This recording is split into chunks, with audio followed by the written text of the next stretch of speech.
Okay, so let me introduce to you our guest, Angel Cotto. Angel was born in Springfield, Massachusetts. He worked as a registered nurse, me too, for over 25 years, starting from bedside nursing and moving up the ladder to become a nurse manager, interim director, and eventually an administrative supervisor. At the age of 30, so young, at the age of 30, he moved to Miami to explore new opportunities. How exciting is that? Angel's spiritual connection began at a young age with recurring and prophetic dreams. Although he was born into a Catholic family, he never identified with any religion. His awakening experiences began in his early 20s, with the most profound experiences resulting from traumatic events. Like a lot of us, right? Excuse me. Excuse me. Throughout his life, Angel had various spiritual experiences, and at the age of 35, he experienced his first dark night of the soul.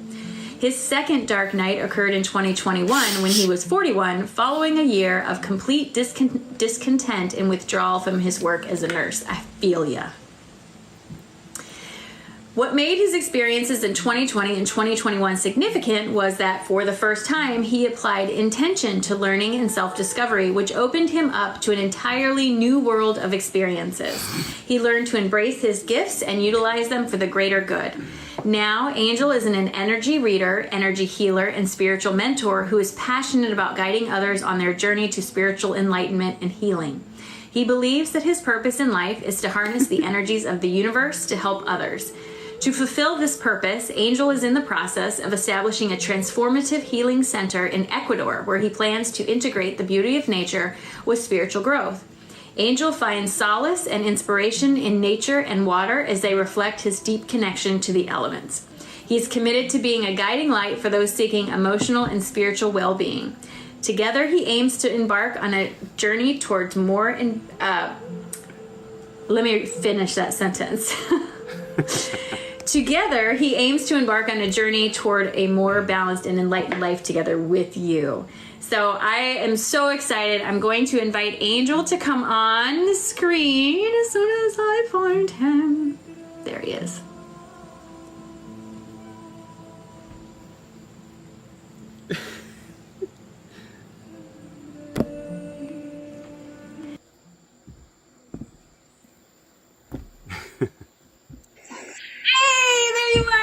How are you?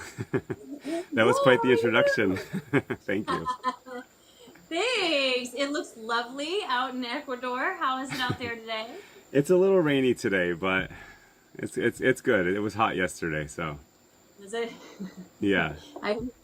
So, forgive my ignorance, but are you on the same season schedule as the U.S. or are you opposite? No, so Ecuador has just wet and dry. There's no such thing as summer or winter here. So we are currently approaching the rain season where I live. So it varies depending on where you are in Ecuador, but I'm on the Pacific coast, about midway from between Peru and Colombia. Mm-hmm. So being coastal, it's a little bit different here. So we're about to go into the rain season, but when it's even during that time, it's still very summer-like outside of the rain. Man, and how long will it be rainy season? The rain season in this region lasts for about 2 to 3 months. It just means that you're seeing more rain than you typically would throughout the rest of the year. Yeah, I imagine when I was in the Dominican, they told us that their rainy season is like it rains really hard for like 20 minutes and then it stops.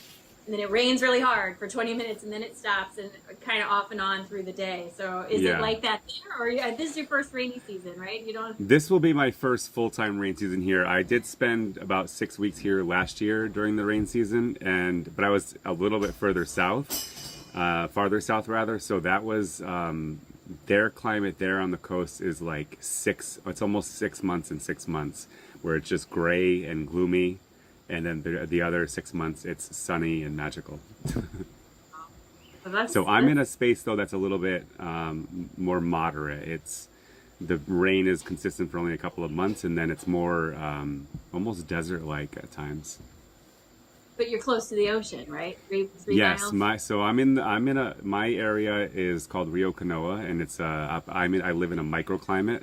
So I'm technically in like a little rainforest, but 3 miles from the coast. Nice. Yeah. And you have some wonderful monkey roommate, like not roommates, Yeah. but they're sharing your property. Yes, I've I have heard a the couple videos. families. Yeah. These are the Ecuadorian brown howler monkeys. Right on cue. That's them. So right now they're actually hanging, I can actually see them. They're hanging out a couple trees over from my cabin. But you guys will hear them, so. That's awesome. The first time I ever heard that, I can remember thinking to myself, if I heard that in the middle of the night in the dark and didn't know what that was, you may never see me again.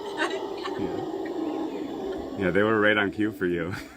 They really were. That's awesome. That's awesome. Well, I'm super excited to have you on. As you know, I'm Thank a you. huge fan of yours. I come and I creep around in your lives all the time. Thank And you. I just kind of appreciate it. absorb it. I seem to always come into your live when you're doing the collective reading, and I'm telling you, every time I'm like, dang, this guy, he's so good. He just, Thank you. snatches it Thank right you. up. I love it. All right, so I'd like to go ahead and get started with the questions, if that's Sure. okay. Yes. Okay, so question number 1. Can you share a specific spiritual experience or dream from your early 20s that had a profound impact on your spiritual awakening, and how did it change your perspective on life and your spiritual path? Because you talked about having prophetic dreams and all that sort of stuff. I'm curious Yeah. if there was one experience in particular that really stuck with you, or if it was just kind of all of it. Sure. So going back to as far as I can remember, like 4 or 5 years old, the recurring dreams, there were several of them that I really could never make sense of, and it wasn't until many years later that when I, with intention, as you mentioned earlier, that I started putting the pieces together and going back and sort of piecing together all of the components of these dreams and then matching them to other areas of my life, if you will. So in my early 20s, one of the most profound experiences, which was incredible for me, I was about 21 years old, and I had some friends and I were planning to go to Philadelphia to see a specific DJ play at this event. And so it was a core group of us. There was 4 of us total, but they had slept over my house the night that I had the dream. And so the next day, I had told them about this crazy, and it just sounded like it felt like a crazy dream, but I remembered all the details, and I told them all about it. This happened in early August. Fast forward to October, we went to this event, and the dream played out live, and I was with the same people that I told, so they all remembered me telling them, and this was like down to very specific detail that the DJ was actually on the microphone, thinks he was actually speaking. That detailed, which was wild, but these people got to witness that with me, which made me feel much better because, they knew I was not, making it up. Man, what a validation for, I'm not crazy, I swear. I love Right. that. I really love that. How did they react to that? What was their reaction to So having it all play out? we were kind of split up a little bit and, doing our own thing. And when it all started to come together, it clicked. And I immediately ran to my friends, and my best friend at the time, his name was Jamie. I was like, Jamie, I said, holy shit. I said, it's happening. He says, what's happening? I said, the dream. Remember the dream I told you guys about in August. And they're all just like, holy shit, it is. Because I gave them that much specific detail that they were all able to bring it together, which was really, really cool. That is So cool. that's when I knew like something is up. I still didn't know 100%, but I knew there was something there. Yeah. With your dreams, with your prophetic dreams, do you still have prophetic dreams now, or has that sort of petered out a little bit? Yes. No, it does slow down depending on what's kind of going on in my life, but specifically, I have had like 35, when I had my first Dark Night of the Soul, I had received a message in a dream, and this message started in June, and it carried on until a situation came to an end. After that situation came to an end, I found out that, and I had questioned this person as well about, what was going on, and I was gaslighted, and then it came to be that this situation started in June when the dream started and ended when the relationship was ended. So very, very specific details, like they were giving me information about my situation in, you know, a very protective energy, if you will. Yeah, that's incredible. Yeah.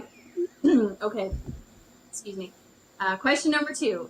The concept of the dark night of the soul is often associated with deep transformation and spiritual growth. Could you describe your experiences during your 2 dark nights and how they influenced your journey toward becoming an energy reader, healer, and spiritual mentor? Like, like, what was it like leading up to was there an event that happened that caused it? And how did that shape things for you after that? Sure. So the first dark night of the soul was when I was 35, and I was in a pretty significant relationship. It was about 5 years, and I was starting to, like anybody else, I'm going to be completely honest, we all have our own toxic traits, but I was really ignoring a lot of the signs and the red flags, and, you know, wanting to believe that everything was okay. And so this ultimately led to the dreams starting, and the dreams were showing me that there was cheating going on. And so I immediately asked my partner if they were cheating on me from the dream, and it was denied, of course. And fast forward, then come September, when the relationship finally, everything, I mean, once that can of worms was opened, all of the evidence started showing up. And so this put me into a huge tailspin. You know, I was working as a nurse manager of an ER, you know, Monday through Friday, salary, and, you know, it's big responsibility, you're on call. And I just felt so overwhelmed and like so betrayed that I literally went into a tailspin. And I ended up taking a leave of absence from work, and ultimately ended up resigning and deciding that I just needed a break. And so I took, about 3 months after this happened, I took a travel assignment back home in Massachusetts so that I could be closer to my family and go to see my friends. But that 3 months was like, it was wild. Like the thoughts of not wanting to be here, and, you know, just feeling like so hopeless and helpless, and that there was no way out. And, you know, it's funny because you have a lot of people who judge others for staying in situations that are unhealthy or not for them. But until you've actually been in that situation, you have no idea how you would respond. You know, so I had to really look at myself and say, you know, why are you allowing this to be in your life? Like, why are you allowing this to affect you so much? And I really couldn't come up with a good answer. My family was worried about me. My mom was worried about me. She's having my aunt, who I'm very close with, calling me. And I just knew, like, this was really, it was very different. You know, you fall into a little bit of depression, but this was really, really, really deep. And it was even becoming scary for me. And so I knew I needed to get help. So I had a very close relationship with my primary care. And I went to see him, and I was like, you know, I don't want to be on medicine. And I said, but I'm feeling really, really depressed. But I know that I just need to surround myself with people that I love and be more active. And he says, okay, you know, it sounds like you got a handle on this, but if anything changes, I need you to call me right away. Well, that was like 4 or 5 days, and I was at home just crying, and it was uncontrollable everywhere I went, driving in the car. And so I called him up and I said, listen, I need help. And this is one of the first times in my life that I've ever really admitted that I needed some help. And it was really I did it from a place of compassion for my family, which sounds a little crazy, but I did it more for them than I was doing it for me at the time. And so I agreed. I'm just going to stop you for a second, because I don't think that sounds crazy at all. I actually think that there's a lot of people that do that because we've been conditioned to keep everybody around us comfortable, right? Right. Yeah. So yeah. We mute ourselves to keep other people comfortable. I had to say that. Sure. You know? Yeah. Yeah. So So I agreed to go on to take an antidepressant, and but I told him when I got the prescription, I said, this is not going to be long term. I said, I know that I need this to get over this hump, but I immediately want to have a plan in place to come off of it. So I literally went onto it, and as soon as I felt stable, which was about within about 30 days, I immediately did the tapering off of it. So I was on it for a total of only 3 months and never used it again. That was really important for me because I didn't want it to become a lifestyle crutch. Right. You know what I mean? And I know that for other people, their circumstances are different, but I knew that this was just a situation where I just needed some help at that moment. So that's what we did. And yeah, everything turned out okay. That's amazing. I 100% I get what you're saying about not wanting it to be a lifestyle crutch. As a nurse also, I'm aware of all these medications and all this stuff. And I myself was dealing with some massive depression, but I was so young. I was a teenager, and I get put on this medication, and no one ever told me, you don't have to stay on the medication. This is to help you get through the issue. I never heard that until I myself went to nursing school. Right. And I myself started asking, wait a minute, is this meant to be a lifetime, or is this meant to be, and of course, when you ask different psychiatrists, you get different answers. Some say, well, it's temporary, and some say, oh, it's okay to take forever. But I just noticed with myself, I started wondering, or I started noticing everything I felt was very muted. I didn't have a big reaction to anything. I was very flat like this. And I started wondering, was that more for me or was that for someone else, So I can really appreciate the journey of trying to get off of those medications and see yourself for where you are so that you can get through that. And Absolutely. I'm a huge proponent of using the medication as you can to help with the symptoms. Like I say a lot on my channel, it's not that I don't like the medication. I'm obviously a fan of Western medicine, obviously, right? Yeah. But I'm not a fan of saying this fixes the problem, because it doesn't. It fixes the symptom, but it doesn't fix the problem. Yep. But I do understand that sometimes the symptoms can be so overwhelming that you need help to get out. And I love hearing the story of how you did that for yourself, Yes. All right. So I don't say that was fantastic, but it was fantastic. So yeah. So basically, the only thing I want to add to that though is during that time of feeling very isolated and alone and depressed, how this ties into spirituality was I started communicating very heavily with my ex-partner's mother, who had passed away, who I was very, very close with. So I had opened this channel of communication to her pretty consistently, because this was about a year after she passed. And I started seeing her in my house. Wow. And I would communicate with her all the time, energetically, but I always said her name. And then one time I met this medium, a person I didn't know was a medium, who was at my house. We were having a conversation, and he goes into this gaze, and this is where it really picks up. He says that he sees this woman in my home, and we finally figure out who it is. And it's a long story, but to make it short, he gives very specific detail about something that I have that she gave me in my bedroom, and it's under my bed. Nobody would ever know it's there. And so from that point forward, he says to me, you have gifts as well. And he says, you're claircognizant. And I said, okay, well, that kind of makes sense. And then from that moment, I knew there was something there, but I still didn't know how to tap into it. Yeah. So that was the first one. That leads me into a little caveat. So when was the first time you started to, I don't know how to receive spirit or see things or whatever. When was the first time you really started tapping into that? I can't remember at the age. You said early 20s, right? But did it start with just the dreams, or did you have other little inklings kind of coming through? Well, so throughout my life, I've always been extremely intuitive. Like the kind of person who, if you came to me with some kind of bullshit story, I was going to be able to put it all together and make it make sense. And that causes a lot of contention in relationships, because if people aren't just honest by nature, you become like a human lie detector. Right.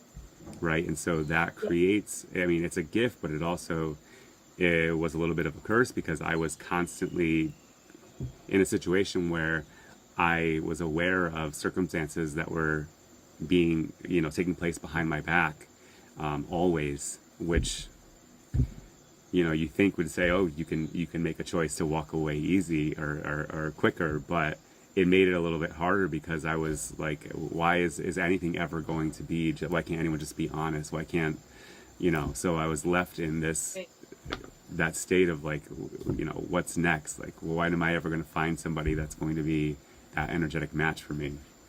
Yeah, and I imagine it feeds the feeling of being a little crazy too, because of course, they're not going to own up to everything that you already feel, and so Yes. I'm sure it fuels the feeling of, am I crazy? Like, what is this? Right. Yes. Yeah. Yeah. Yeah. So there was a lot of that. I would say in the earlier years, though, from my really young, 4 or 5 up through even into my 30s, it was primarily dreams for me. Very vivid dreams. I would get a lot of information through dreams, and it wasn't until that age of 35 where I was able to see a spirit live a couple of times, but never on my terms. It was theirs. And then it was after my second dark night of the soul that you started using intention. So I wanted to ask you about when you see spirits, because this is really interesting to me, because trying to explain to someone how I'm seeing a vision just is not, it's like my mouth doesn't work right? Sure. Because it's not for me. Oh, thank you. It's not for me about seeing it outside of myself. Like, I don't see it in front of me. I see it. It's almost like a really old memory is the best way I can explain it. It's like, when parents start talking about, oh, when you were a kid, you did this, and you might not remember, but as they're talking about, you start kind of seeing it. That's very much what it's like for me. Yes. It's just kind of is this memory type thing that sort of drops in my mind, and I know it doesn't belong to me because I don't recognize the thing or the scene or whatever.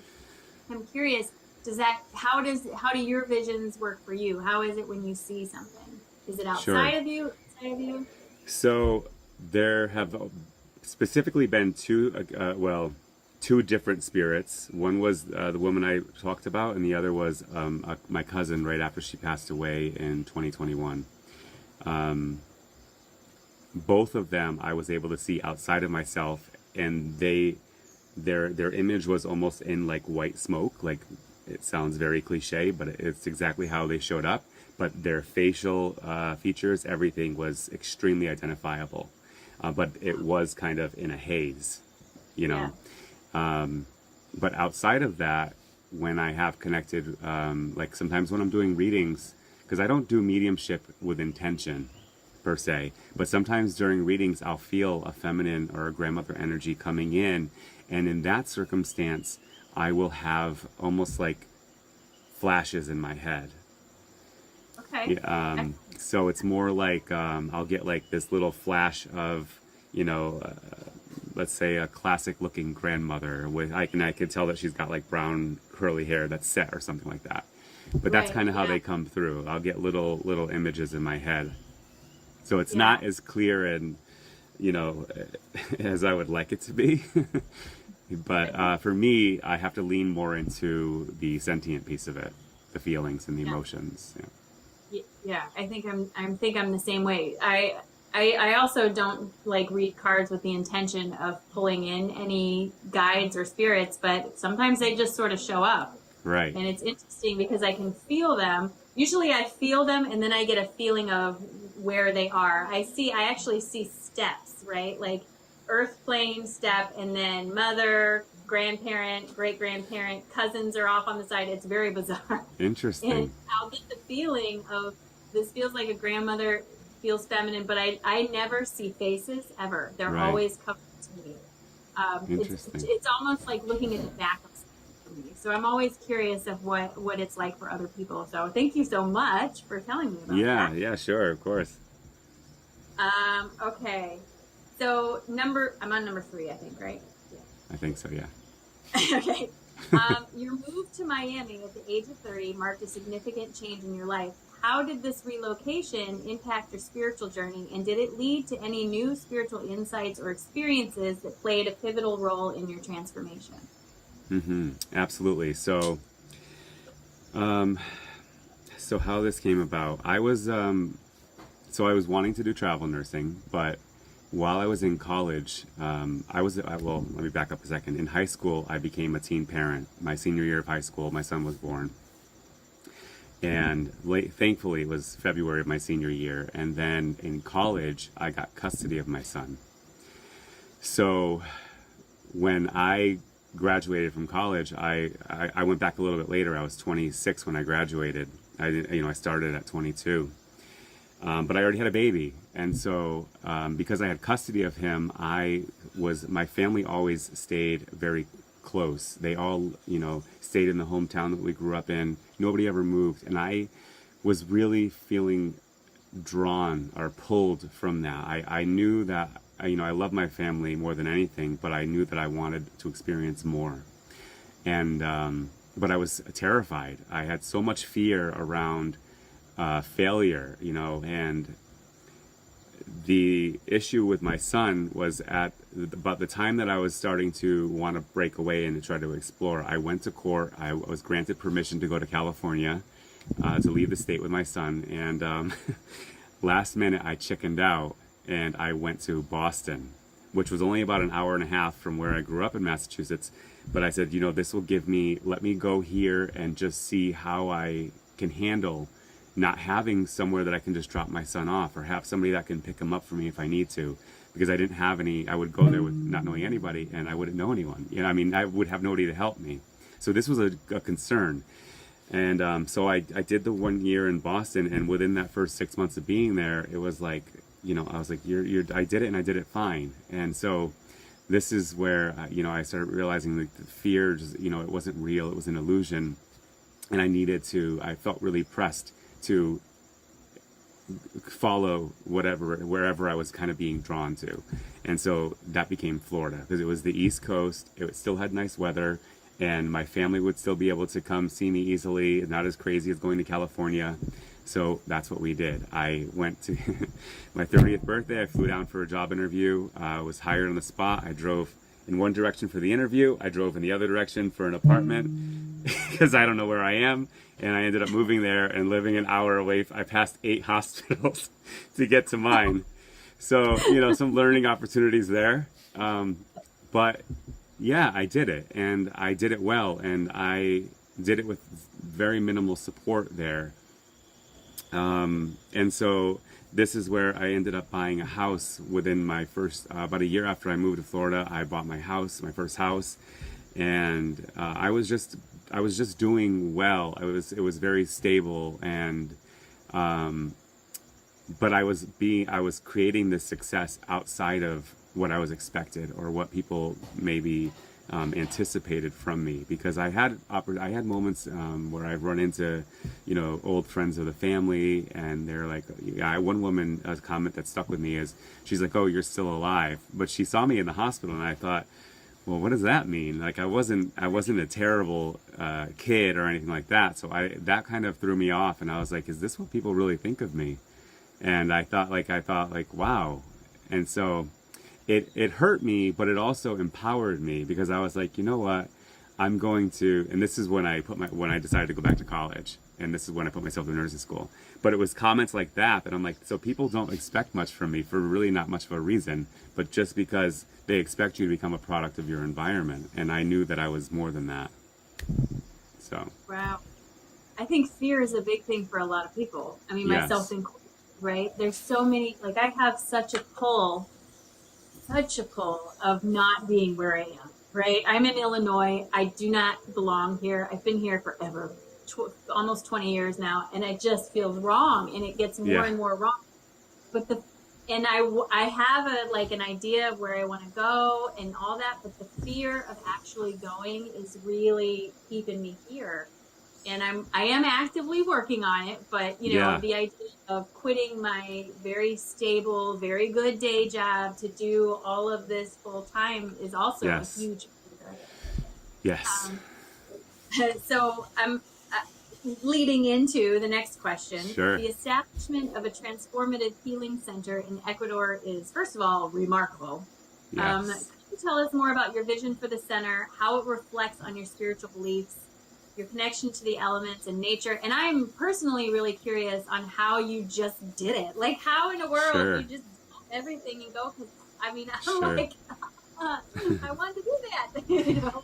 Yeah, it's super. It's scary for a lot of people, and I respect and appreciate that. So how it happened? Wait, I'm sorry. Is that what is that where we're Yeah. going? Was So tell us how it happened, how it came yes. about, and Oh, in from my there, vision. can you tell us what you see, what you plan for your center? Sure. So, um, when I started feeling this disconnect from my work, I leaned into spirituality, and I was very in tune with the guidance that I was receiving. And so I came to Ecuador as part of my journey. I came here and sat with ayahuasca, San Pedro. I did a couple temazcals, which is the sweat lodge. This is healing. This is the mother womb.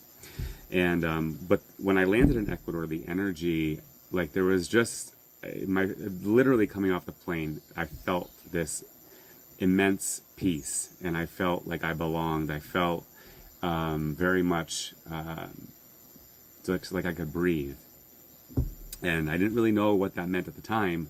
But within a couple of days, I was like, I'm coming back. I'm gonna be back. And so I did. I came back for 6 weeks, and I explored more.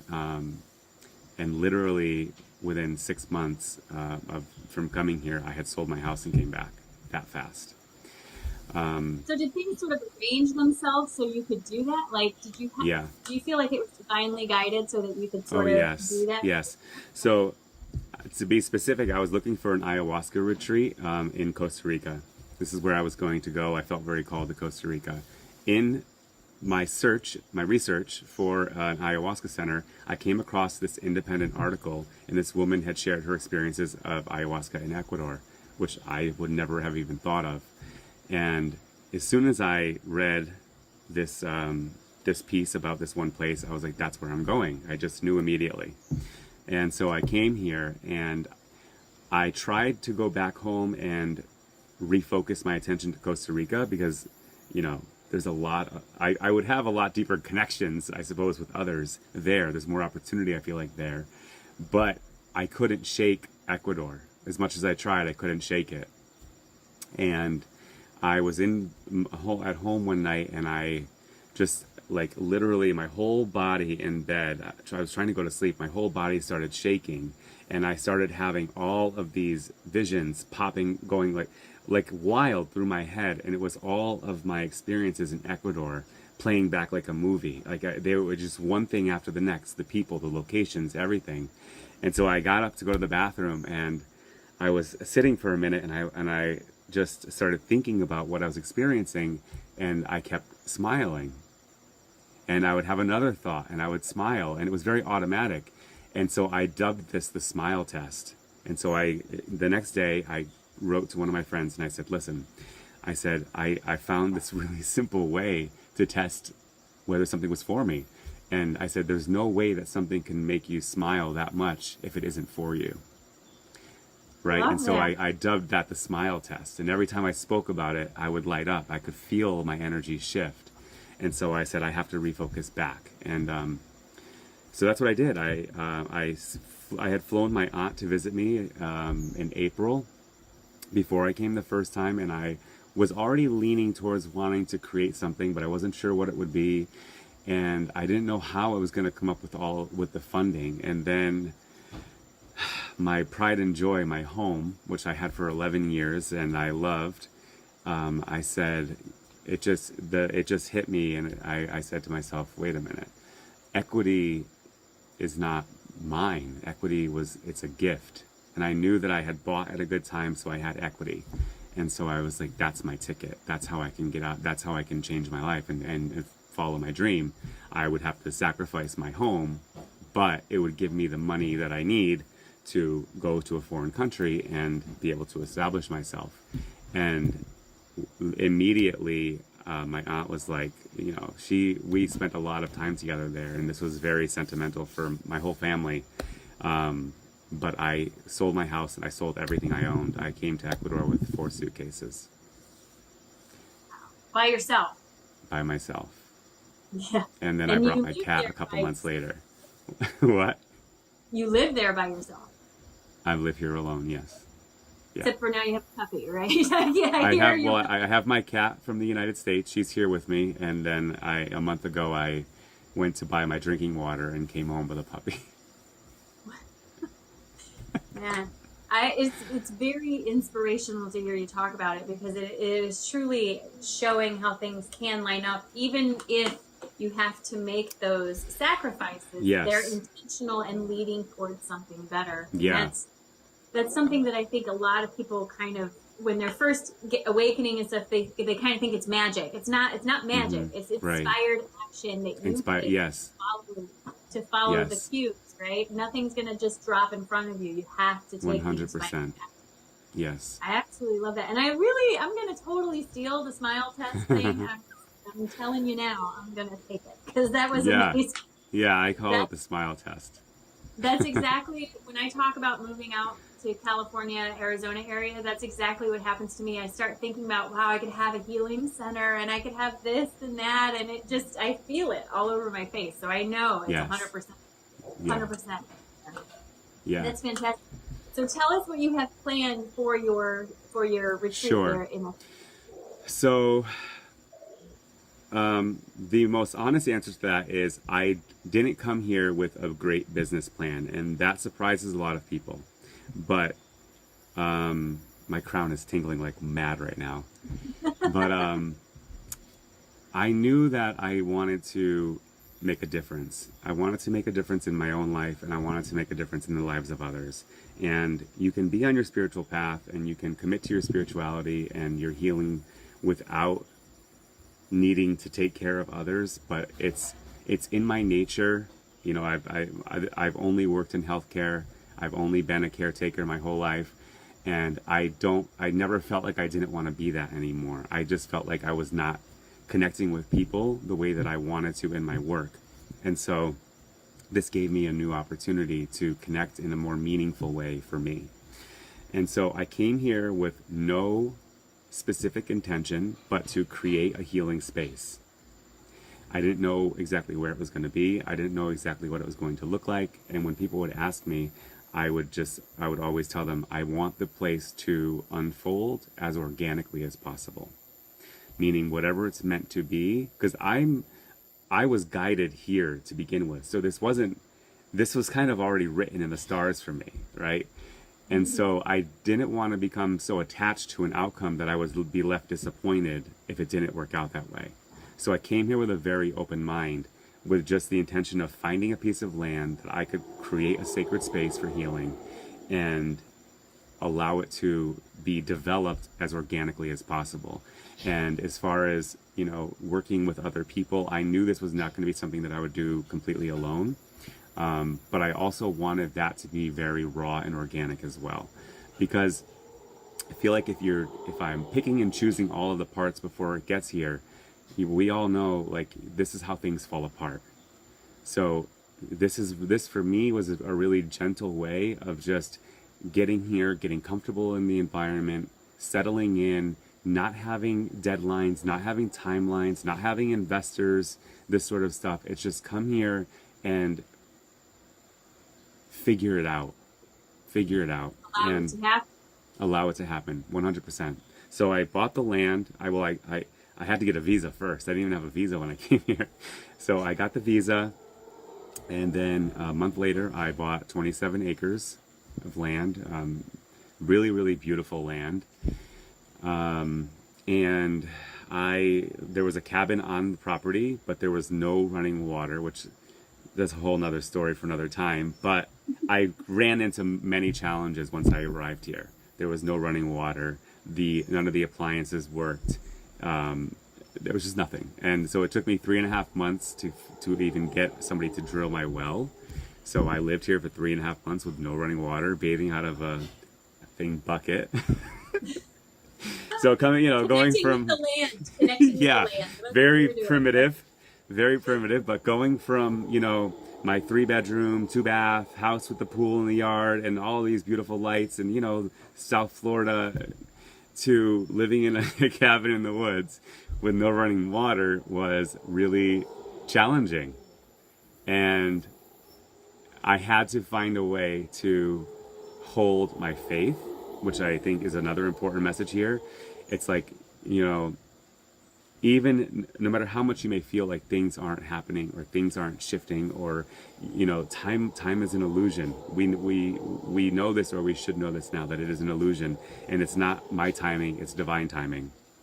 And when you choose to go on a journey like this, you holding your faith is probably one of the most important pieces that and probably the best advice I could ever give is to not give up, because there's so much to learn in every experience. And when we stop focusing on why is this happening to me, and trust me, I have those thoughts, they happen, but you have to be aware, and you have to really reprogram your mind and say there's a reason for this. And so when you say, I would just find myself sitting and being like, are you fucking serious? Like, and the reality is, like, I could bring myself to laugh about it.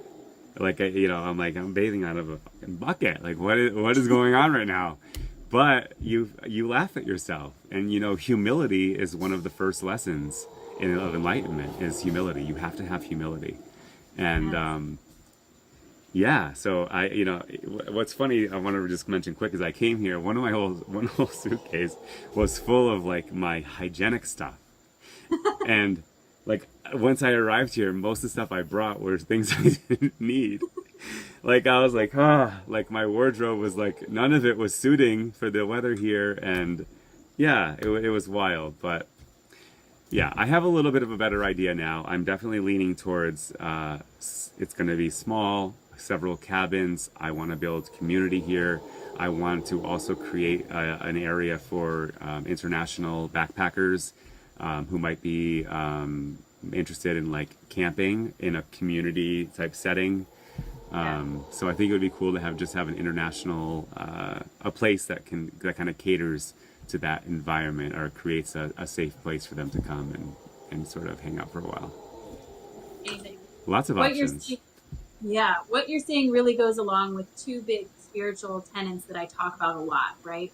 Number one is the more you try to control it, the less control you'll have. So you gotta let go of the control 100%. so that it can just happen. We're all holding on so tight like this, and it's like we're all shaking like this. If we just let go, we stop shaking, right? And it will work on its own. We as human beings, and especially in the U.S., very hurry up, get it done, get it done, get it done, bigger, better, faster, right? Yeah. So a lot of it with spirituality, for me at least, has been letting go of trying to control everything, which was a huge issue for me as a nurse.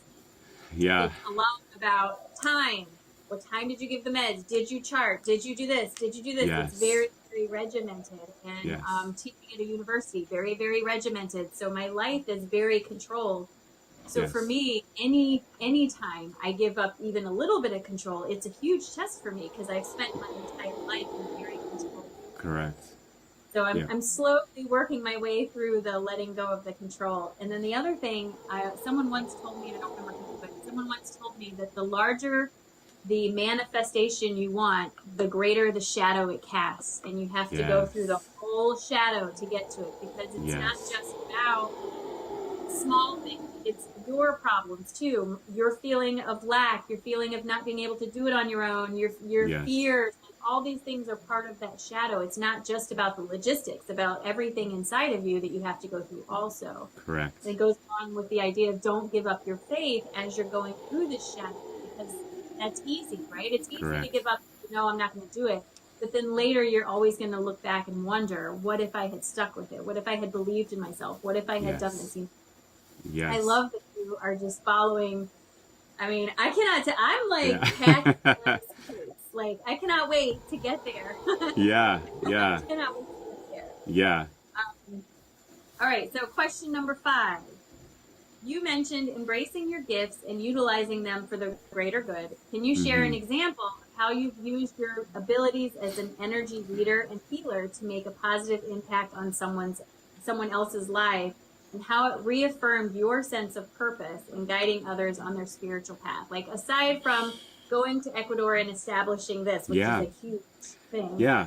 So how do there, you use your stuff?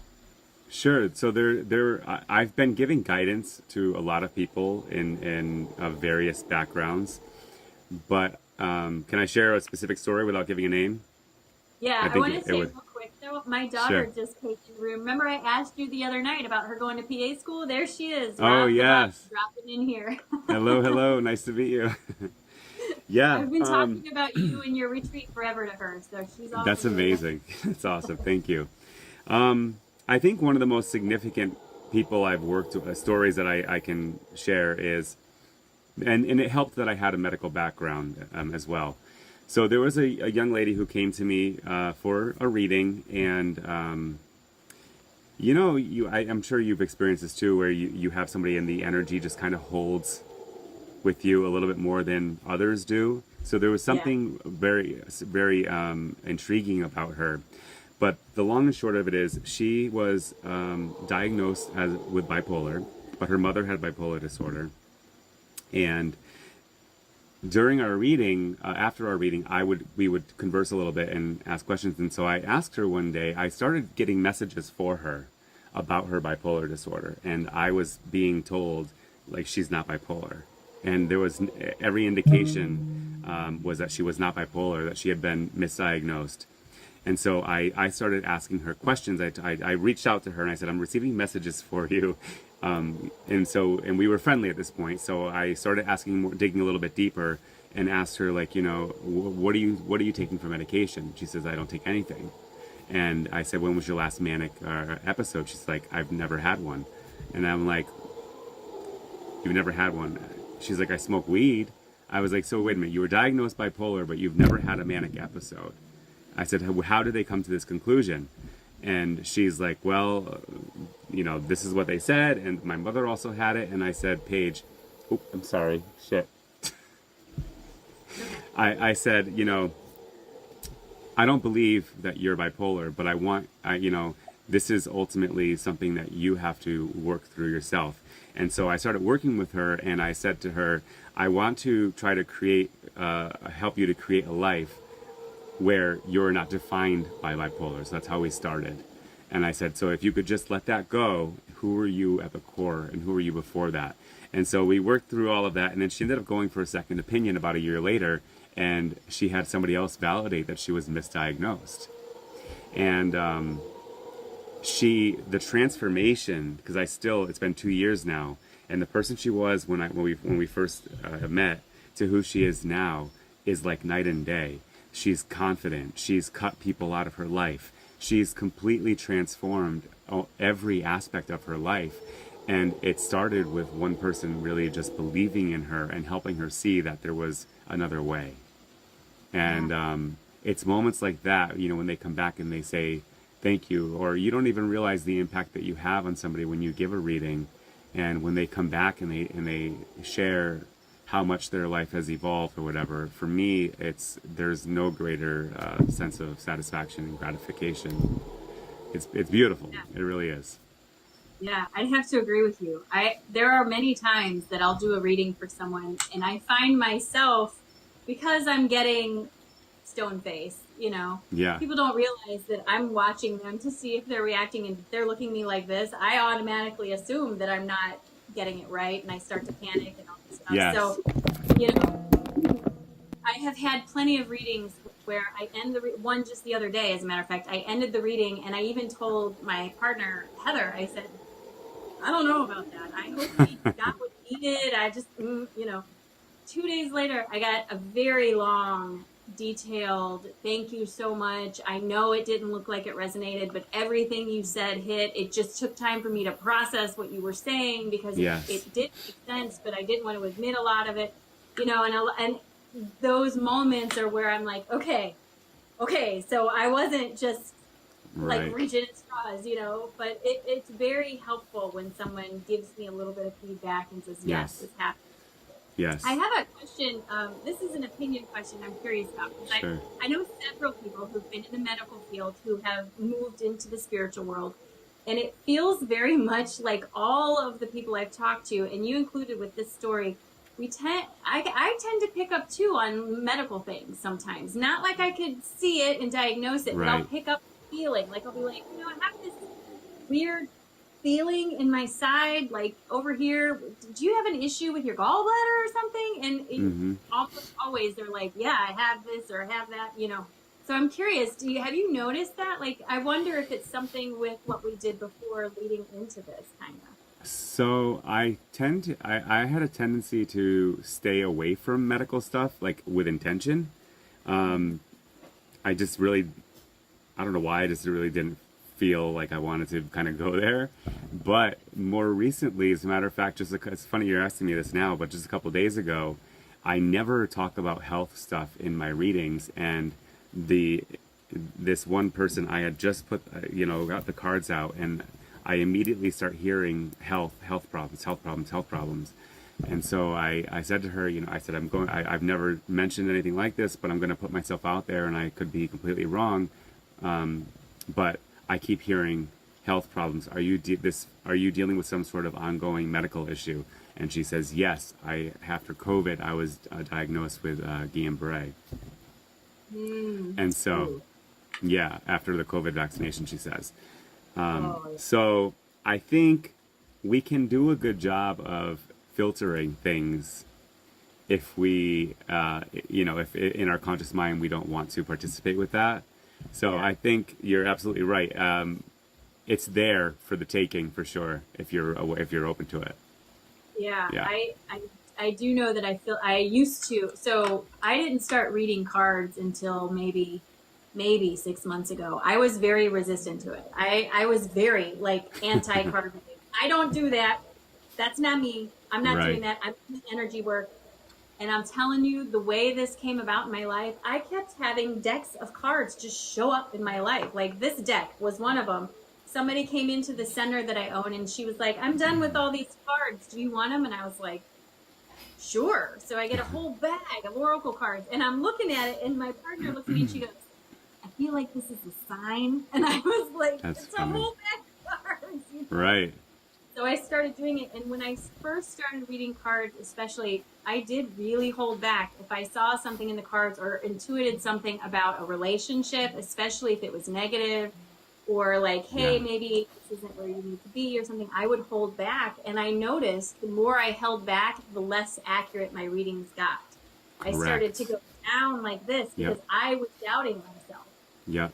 It wasn't Absolutely. until I finally said, you know what? I'm just going to let it out. Whatever comes through, I'm just going to let it out. They came to me. I obviously am just offering what I can. And I tell Yeah. everybody, I can only tell you what I see. It's just, that's Yes. it. Take Yep. it or leave it. Yep. And it has changed exponentially how Yes. accurate and how quick my readings became. Yep. I'm curious, do you find yourself, other than the medical stuff, do you have anything that you feel like you hang up on before saying it, or have you gotten to a place where you feel like it's a pretty good flow? So I was only reading for 3 months before I went public. Wow. Cards.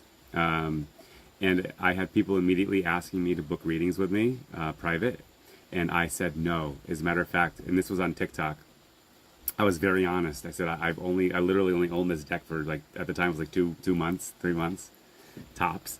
I said, but I discovered very quickly that there was more to it. An energy gift more than it was the cards. The cards were just kind of like a tool, and so I started doing readings, and I said, I want you to see how I read before I will accept money, because I'm not going to be the reader for everyone. I don't do love readings.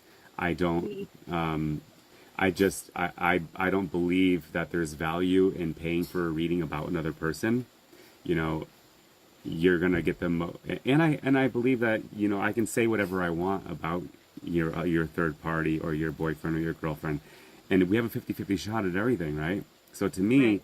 the value lies in you investing in yourself, And I am just a conduit. I'm a channel full of messages for the collective energies. And where the value is when you invest in yourself. So the message that you are meant to hear is going to be the message that is energetically connected to you. That's where the value lies, and that's where the investment should be made, in my opinion, in my humble I opinion. couldn't agree with you more. I could not agree with you more. I also don't do love readings because my feeling on it is free will. It's free Yes. will. Yes. What I tell you in the reading is going to change what you would have otherwise done. And I don't Correct. want to monkey around with your free will. Not to Yeah. mention, I don't feel like it's my place to tell you Right. if your partner is cheating on you, you know? Yes. I Right. mean, the thing I always tell people is you have to be aware of how someone is treating you. And I'm a big believer of if they wanted to, they would, right? If you are wondering, why aren't they calling me? Why aren't they calling me? If they wanted to call you, they would. Why are you Yeah. turning that on? You know, so I'm very much just like that. Yeah. I'm not a big, I don't do love readings. If it comes up in the cards, that's a different thing Yes. than me specifically going in. Correct.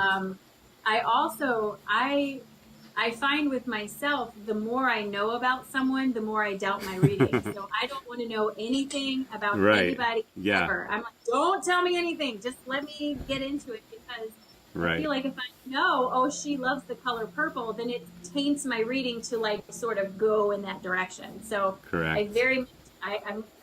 even when I do private readings, I pull people on the screen and they immediately want to tell me their life. I'm like, don't stop. Don't tell me anything. Let me do this Right. first. And Yep. then we'll talk. You Yes. Yeah. Yeah. know? Yeah. So at my number 6, I understand that trauma played a significant role in your spiritual experiences. If you feel comfortable, could you share one of those experiences outside of the one that took you there, Sure. the cheating thing? If there's Sure. another experience you feel comfortable sharing, I'd love for you to do so. Yes. So, I'll just to give it a little bit of preface. Where I discovered my deepest abilities spiritually is connecting with your shadow aspects, and this was not done intentionally, but this was done. This was sort of I show up and I want people to see how I read, and I realized that the collective energy that found me were people who had really deep traumas, people who were on healing journeys, or some sort of pretty intense spiritual awakening. This is like kind of everybody that was gravitating to me. So funny how that happens, but I had enough traumas in my life to relate to just about anything. But for me, the one that I've worked on healing the hardest, and I still have some of this energy that I work on, is abandonment.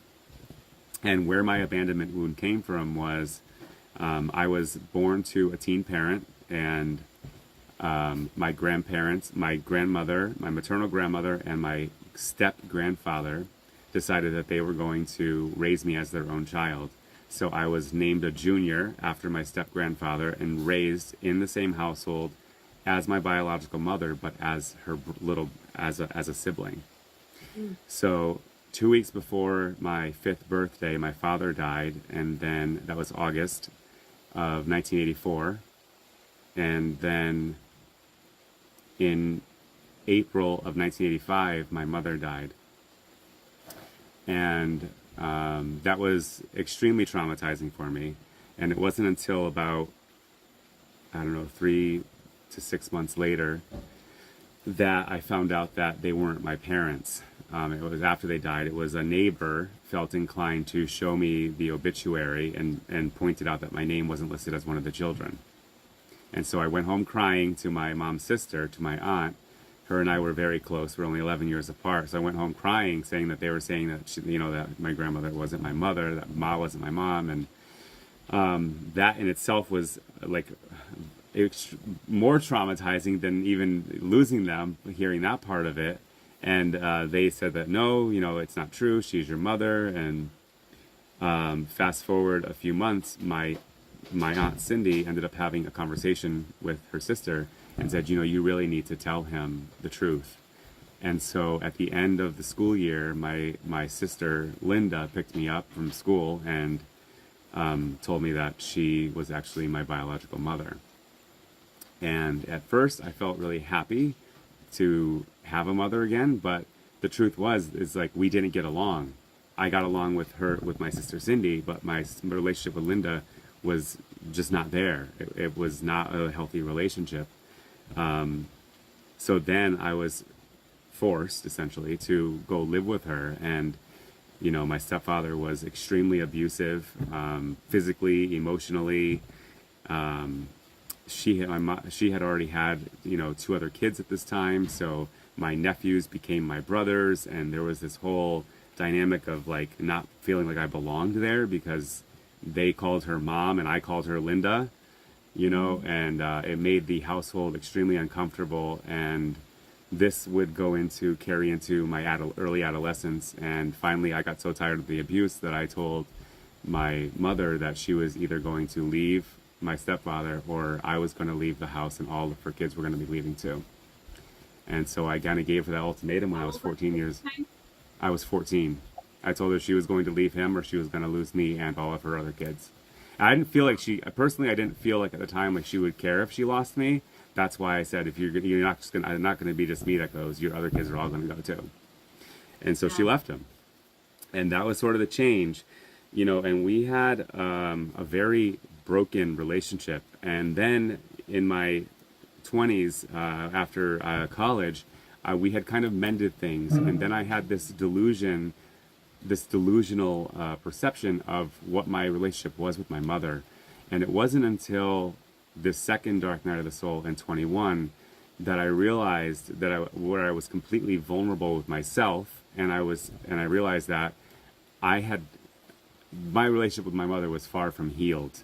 It was just like this wounded, this big gauze Band-Aid that was placed over it. And on the outside, my ego told me that it was healed, but it truly wasn't. And so through my healing journey, I rediscovered the opportunity to heal my relationship with my mother. And then once I healed my relationship with my mother, I helped her heal her relationship with her mother, who had passed when we were young. So through my healing journey, there was a lot of healing that trickled out through my family. And today I have one of them, like my mother is my biggest fan, my biggest supporter, and we have a beautiful, beautiful relationship today, which is incredible from where we came from. But it took me, I had to really, really become the observer and learn how to look at the bigger picture. And I think when people are talking about their experiences and their traumas, the experiences, yes, they're valid, but they also can sometimes come from a bit of a selfish place. And so for me, in my healing, I had the realization, I was not the only person who experienced trauma. I was one of 6 kids that lost their mother. And every one of us had our own trauma. So when you separate yourself from the experience and you have come from a place of compassion for those who experienced it with you, every one of us had an individual experience, but collectively we were all in trauma. And so it allows you to just look at them different, appreciate their experience too, and that's where the healing happens, is when you separate yourself from the me and look at it as a collective experience. And you can say, we all lost something and we all had something really terrible happen to us. Yeah. And we survived. Yeah. I have to tell you, we have so much in common. It's kind of crazy. Like, okay, I am a child of a teenage mother who had me in high school. And then she raised me, it was hairy for a bit. But her sister, who I'm extremely close with, I call her Mama too, whose name is Cindy. Are you serious? Shut up. I swear. Was also always around. Big abandonment traumas because my birth father was never in my life, really. Mine either, yeah. I have a half sister. My mom married my dad when I was 5 or 6. I don't remember. And he adopted me, and I have his last name. And then I have a sister through them. And when we were all adults, I did not realize, I laugh about it now, but I didn't know, she didn't know that I had a different dad. and we were all at a family reunion, and my grandfather had done this genealogy report, right? We're all looking at it. Next to my name in parentheses, it says adopted, and my sister was like, what? Nobody thought to tell me that my sister was adopted? You know, it was this whole huge thing. We have so much in common. It's crazy. I'm sure I told you, and I try not to be that weird person, but when I came across your live, I got stuck in your live because I was like, do I know this guy? Like, I had such a feeling of I know you from somewhere that I could not let go of it. And it's why I'm so active in your stuff. I swear to you, we have to know each other from some life experience. That's really interesting, though. I love that. Because, you know, and then it's really interesting. I don't know if you're familiar with Michael Newton's work, but he wrote about, he was a PhD hypnotherapist who hypnotized people and then looked at the time in between lines. And he talked a lot about soul families and how sometimes one of your guides will show up in your physical life to help push you through some piece that you're going through. And I have to tell you, I'm not trying to like be that person, but you literally showed up doing exactly what I want to do, showing me how you did it and all the little steps. It's like a teacher coming along and saying, I did it already. Here, let me show you. Right. So it's just, I know how it sounds. I'm trying not to be that person, but I swear to you, it's something like that. It wouldn't surprise me if years from now, after we both die, we end up going, hey, there you are. Yeah. You know? Doc Brown, what's up? Professor Brown. That's exactly right. I swear. Okay, so tell me, is there a way that people can watch your process or watch your progress on what you're doing next door? Yeah, I so always say no. Right? yeah, so this is one of my this is where I need to make some adjustments in my own life. I've never been a content creator. I've never been one to post videos. So my following all came from just my lives, and so I'm working through that currently. I have some material that I would like to share because when I bought this land, it was very raw. There was no electricity, there was no internet, there was no running water, and I've documented the process. So I want to start sharing that piece of it. I've just got to get myself to create the video. So that's where they can do it. But I also, through this time that I've been here alone, I've been studying shamanic healing, and so that's another service line that I'll be launching in December. So I wanting to be a part of energy work, I just felt very connected to shamanic practice, and so I went with shamanic energy healing, energy medicine, and so that's something that I'll be doing. But I'm here live on TikTok a few nights a week, and yeah. And you have a website. I do have a website. Yes, it's Luna, Luna Soul SOUL healing.com, and that's where you can book private readings with me. And can I add one thing? Do you have a minute? Yeah. Is it okay? So when you mentioned guides stepping in, I think this is a really beautiful way to wrap this up for me, and how I healed my abandonment wound. When I came to Ecuador, I met a shaman who befriended me, and he was an ayahuasca shaman, but we exchanged phone numbers and we were in communication, and I just felt very, very drawn to this shaman.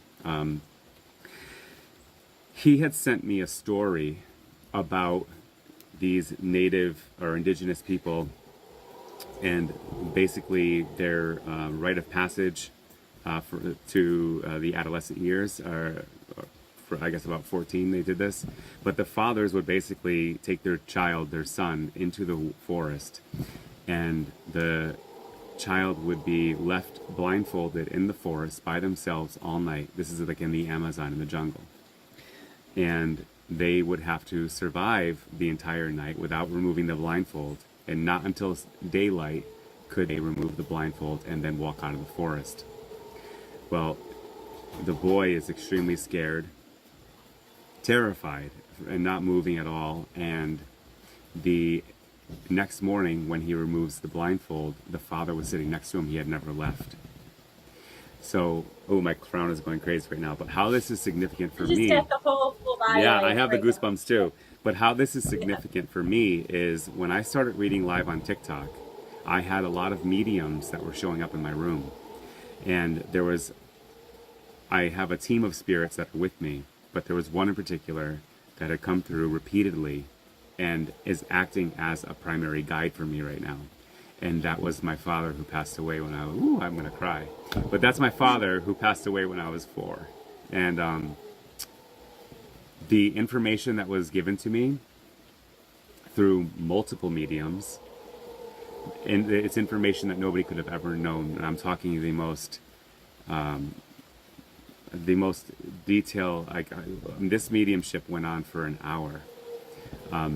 Described exactly what I do in my house, the setup of my house, the setup of my mother's house, surgery dates. Just knew everything about my life and my mother's life. And for me, when I had that message sent to me from the shaman, I was back in Florida at the time.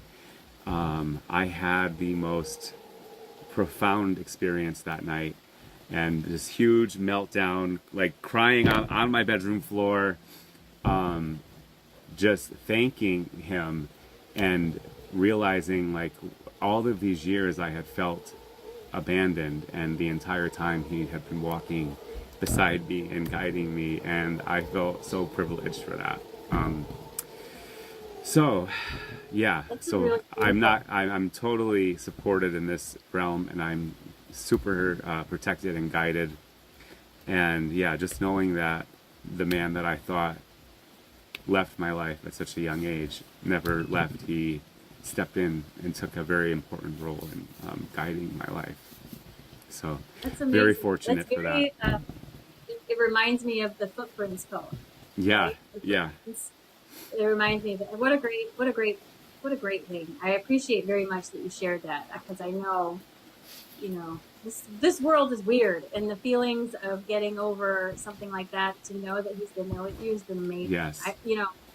I lost my dad. He died almost. It's coming up to, it just past 2 years, and when he died, I can remember being really, aside from sad, I was upset, mad, because I thought, as someone who has guides with the spiritual stuff, he would come to me, he would say goodbye and all this stuff, and it didn't happen.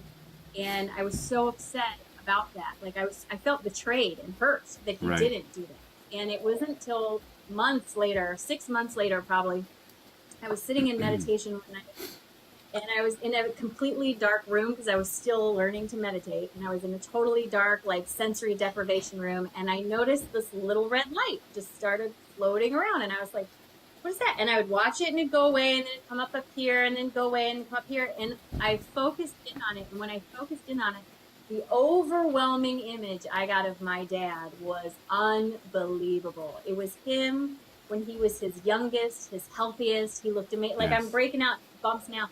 He had his jeans on, he had the collar popped up, and I was just like, oh, and he said, I could not come and say goodbye to you until you were ready to say goodbye. Yes. And I thought, okay, I understand. Like, that makes sense to me. I was so hurt for so long, but I think a lot of people, what they don't realize is, just because they're in spirit doesn't mean they don't feel our emotions or aren't aware of feeling. And he very much was like, I could not say goodbye till you were ready to say goodbye. You're not ready. And I asked him, because my dad was a lifetime smoker, alcoholic, whole thing. And he died from a heart problem and COPD. And I asked him, I said, what was it like to die? And he got this huge smile on his face. And he said, it was the biggest, freshest breath I ever took in my whole life. And I got to take that big breath and leave all of that. And he just was telling me how it was beautiful, and don't be scared, and don't mourn anybody. We're all there with you. It was such a beautiful thing. So I get it 100%. I get it. I'm wondering if you have a few more minutes, I'd love to ask. Sunny says, stop. You have no idea of my journey. The fact of the conversation. I just want to ask, does anyone have any questions for Angel while we have him here? I'm trying to be mindful of his time and not occupy all his time. However, if you have a question for him while we have him here, please ask now. Mark says we've made him cry. Mac Daddy, we made him cry. While you're waiting for some questions to come up, I will share with you that before, when I the first time I decided to meditate, because that was something I resisted for a long time, and if you are resisting it, it will change everything.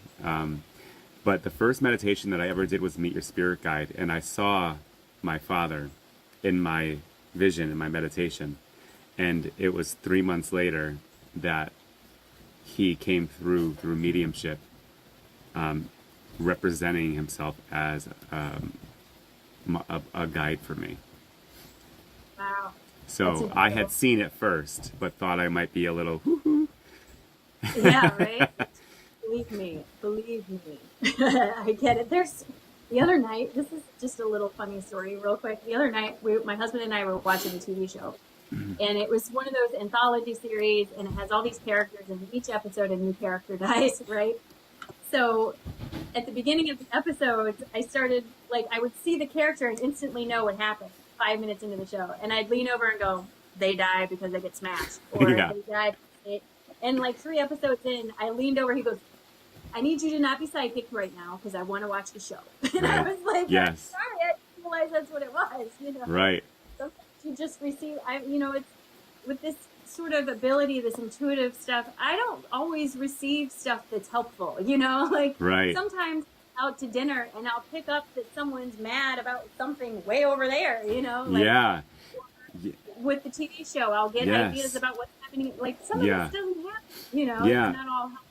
Work became really hard for me because I was so tuned in to the energy that I had trouble. Like, I remember walking into a patient's room to do an assessment, and I immediately want to start swearing, and like out of nowhere, and I started feeling a little anxious, and so I looked at the companion that was with the patient. And I said, do you swear a lot? She goes, yes. I go, do you have anxiety? She goes, yes. I go, like, can you please keep your energy to yourself? I'm trying to work here. Right. And of course we laugh it off. And then I go into a full reading. And then she has her friend on the phone, and I go into a full reading there. And I was like reading my patients, like this one young boy, like I just knew there was something. And so I went into a full reading, picked up on like adoption and all of this stuff and all of his wounds, and just, it was getting wild. And so I knew that it was going to be necessary, and I wanted to make a change, but I knew that I could go ahead and do this, and this is what I was meant to go ahead and do. So that's I get that, because for me too, when I'm interacting with people at the university, students especially, they come see me when they're having an exam, so they're all anxious. So the minute I walk in the room, I feel it. I'm like, oh, so I got to back off from it. Be Mine Milton Moore has a question. She says, what is the wildest dream you've had, or the most unbelievable thing that came true that you may have dreamed about? Well, I think the Philadelphia experience was, very detailed. That came true. But if we go back, I'll give you an example of something that I had to make sense of. So when I was a child, I had my grandmother's cousins, right? So they're distant cousins of mine, but the kids were around my age. There was me and 2 sisters, and in this dream, we were always running from the father, he was my grandmother's cousin. We were running from him, and this was a recurring like night terror. I would wake up in a sweat, crying. This went on and on. Well, he ended up going to prison for molesting those 2 daughters that were running in the dream with me. Wow. So this was going on for a long time. But, of course, you don't make sense of, I wouldn't know how to interpret that. But in that dream, there was a reason for it. The others being shown that somebody was, my partner was cheating on me. Being shown over and over and over, to the point where I have to, like, I'm so sure of it, I bring it up, and sure enough, it all comes it's true. That's stuff like incredible. that. Yeah, that's really incredible. Mac Daddy has a question. They say, what's the difference between our past loved ones or angels versus galactic spirit guides? And I'm curious if you have an opinion on that. Well, so we have a team. I know for myself, I have at least 4 to 5 relatives, ancestors, that are with me everywhere I go. I have also had very personal experiences with Archangel Michael. And it seems so big, but because after my experience, I started sharing my story, and I found other stories almost exactly the same. And so I'm thinking, if people are having the same exact documented experience, we can't all be wrong, you know? So I know for sure that I am very connected to the angelic realm. But guardian angels, you know, for me are more like family, friends that have crossed, that kind of step in and maybe assist with certain areas or elements in your life. I do believe that we have our, you know, our primary guide that we are born with, that we incarnate with, that we have supporting us from incarnation. But depending on what you need, there are other guides that come in at various points in your life. And not all of them are spirits. Some of them are living friends. And, Yes. you know, Some of angels, them are strangers on TikTok. yeah, you know, it's very true. And, you know, I had this man one time randomly tell me, angels walk the world beside us, sometimes disguised as friends. And it's very, very, very true.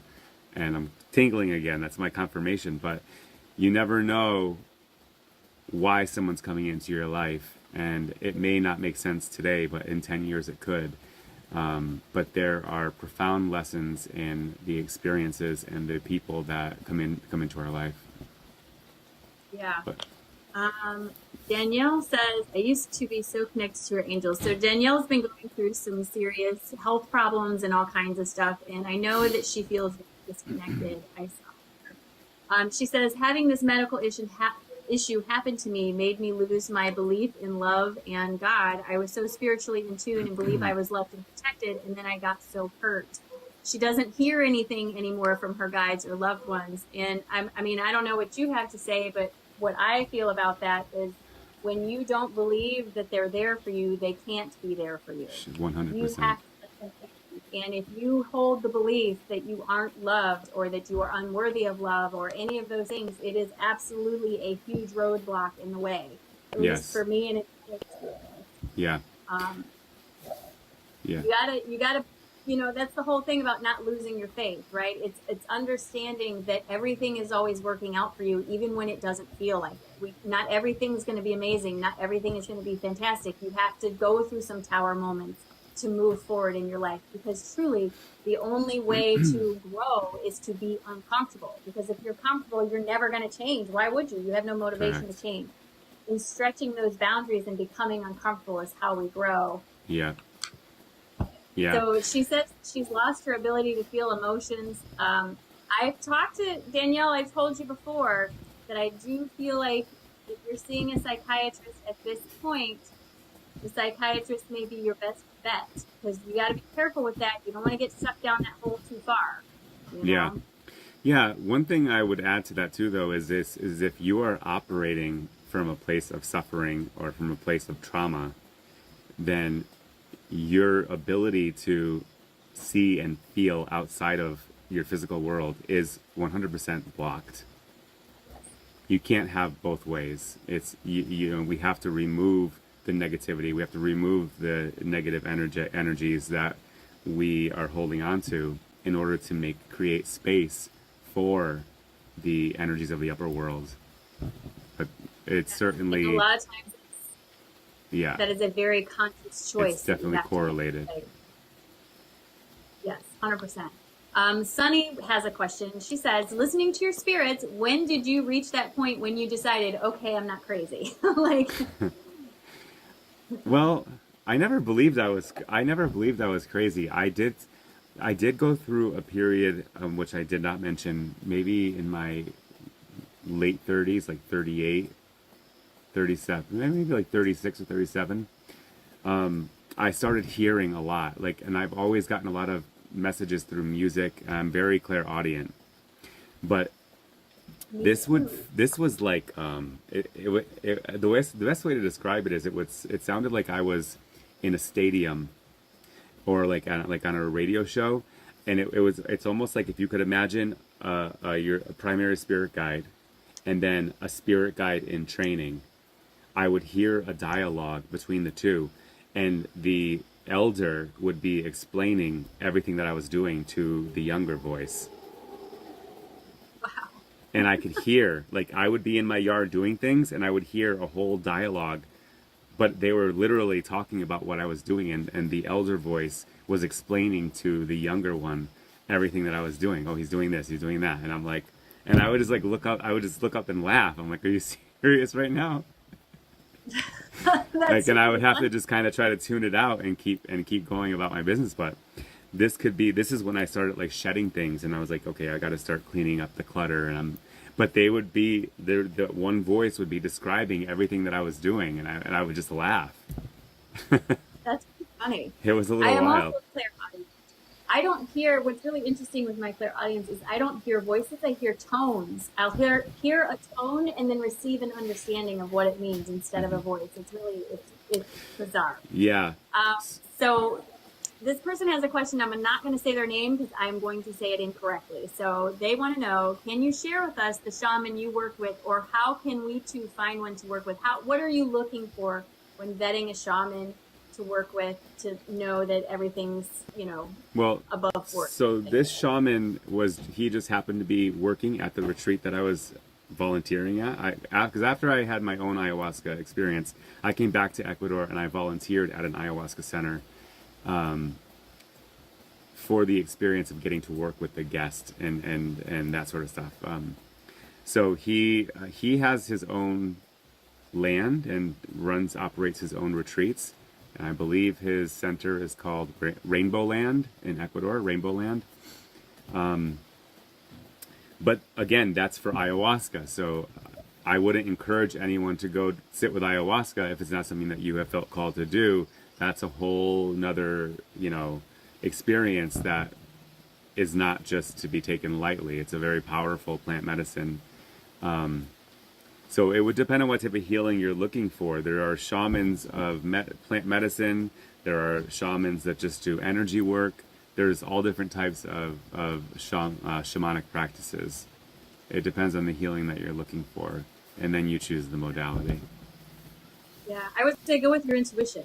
Yeah. If you look someone's biography or whatever, and you look at it and you feel, then just listen to yourself, right? Just Yeah. listen. Just listen Yeah, to the what thing you're to saying. also keep sorry, the thing to also keep in mind though is when you're going to a retreat, this is not your shaman. They're the shaman for everyone. So you're not going to be sitting with the shaman and having these profound experiences. In this particular example, this person connected with me and gave me his phone number, but that is not typical behavior. Right. So just, if you're looking for one-on-one work, you would look for an experience with shamans who are doing one-on-one sessions, which is available, which they definitely have available, but just be mindful of the setting and the capacity of the guest. Right. Yes. Excellent agree. So here's a question. Allie says, how do I egg an angel on? Metatron came to me briefly and she wants more interaction. So how does she, yes, look at that. I There's love it. Metatron's cube there. So she's asking, how does she encourage this? How does she encourage them to communicate even more? To just keep the channels of communication open. That's my biggest piece of advice is always keep your channels open. The more you ask for support and the more you ask for guidance, the more it's going to show up in your life. Yes. And don't talk yourself out of what you receive. Yes. Right? 100%. For a You lot have of to people. believe to receive. Yes. 100%. You have to. That goes along with that faith in self, right? Yeah, absolutely. And then we have one from 2828 Vibes says, when I ask spirit guides or guardian angels for signs, they don't feel like they're getting them. I mean, other than keeping the channel open, do you have any other advice for them? Um, so again, when you ask for a sign, especially if you are asking for a sign, your responsibility is to let go of the outcome. The expectation. And this is where we can become things can get a little convoluted, because people ask for a butterfly, or I want to see a zebra butterfly, and then they're looking for it, and you're not going to find it that way. It's not going to come that way. We have to be open to all possibilities, because there are infinite possibilities. Just a quick example, there was this guy who didn't believe in this, was very skeptical, and he asked for a sign, and he was in the city and thought, I'm going to come up with something really good that will never show up, and he used the example of a pink elephant. And he walks out of a building the next day, and on the street there's a food truck across the street, and on the food truck was a pink elephant. So you've got to be, it may not come in the way that you expect it to. It could be in a book, it could be on the television, there's a number of things. So you just put it out there, you ask for it, and you just let go of the how and see what happens. Yes, it is. Expectations can absolutely be a killer, because if you're expecting it to look one way, you're going to miss it when it looks a different way, because you have focused on that one thing. So you might be mindful of your expectations. Let's see. All right. So if there's any other questions, we got 2 minutes left. Any other questions? First of all, I just want to say thank you very much for doing this with me. I appreciate this very much. I don't know if you've noticed, but the whole time I've been like, I appreciate you so much. Thank you. I'm really, really looking forward. And, at some point when you're up and running, I'm definitely going to be there. Absolutely. I would love that. Sunny, I myself have only been doing energy work for less than 2 years. How long overall, Angel, would you say you've been doing energy work? I went public with it in October of 21. So this is 2 years public. I was doing it a little bit before that, but yeah, 2 years public. Yeah, it'll be 2 years public for me in December. So again, we're right there. Yeah. Well, thank you very, very much. I appreciate you. Oh, and how old is your daughter? She's 21. Okay, 21. Yeah, my son's 20. He's going to be 27 in February. Oh yeah, she's only 21, but she's sometimes she acts like she's a little older. Yeah. Well, thank you very much. Thank you. I appreciate it. Anyone who missed the full interview, this will be up on my YouTube channel. Probably not today, but later in the week or next week, it'll be up. If you have anything, please go to... Maybe? No, I'm married. Yeah, right. If you have a website, or if you have more information you'd like, please go visit this website. Please give us your website one more time. It's lunasoulhealing.com. LUNASOUL healing.com. Yes, or you can catch him live on TikTok several evenings. I encourage you strongly to stop by and see his readings. They're amazing. Yes. Thank you so much. All right. Well, Angel, thank you, everybody. Have a great afternoon. And You too. I will see you again, I'm sure. All right. Have a good one. Thank you.